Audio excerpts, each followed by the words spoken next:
خوشحال سادات پر پاکستان او مقاومتیانو سخت گزارونه وکړه. وایي مه ژاړئ، ډالر نشته. جزئیات هم دلته وګورئ او چینل هم سبسکرایب کړئ.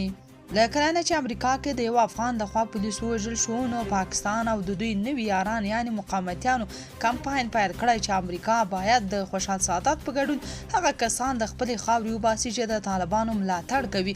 خو تازه خوشحال سادات وايي اسلام آباد سخت دریځې ډلې د کورنیو بوټو په شان روزلي. د افغانستان د مخکني جمهوریت نظام د کورنیو چارو وزارت امنیتي معین جنرال خوشحال سادات د پاکستان د استخباراتي ادارې یعنی ISI پر تګلارو کلکې نیوکې کړي.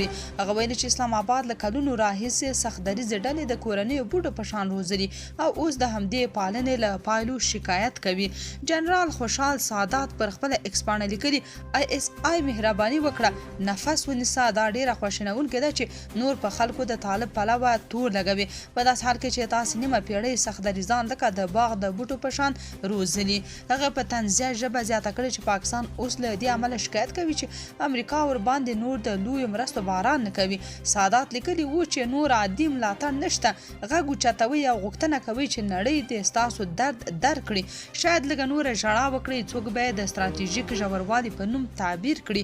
د هغه په خبره چې امریکا به هیڅکله هیره نه کړي چې اسامه چا په ایبټ آباد کې پټ کړی و. هغه همداراز مقاومتیانو ته ویلي ستاسو پلرونو ته هم له امریکا څخه ډالر راتلي او 20 کاله تاسو ته هم ډالر راتلل، خو اوس چې د امریکا ډالر در باندې بند شول نو بیرته مو خپل اصلیت او پاکستاني توب ښکاره کړ. خوشحال سادات مقاومتیانو ته د پیغور په ډول ویلي چې اوس د امریکا د ډالرو پر ځای د پاکستان په امونو خپل ګزاره وکړئ. تاسو په دې اړه څه نظر لرئ؟ کمنټ کې شریک او چینل هم سبسکرایب کړئ.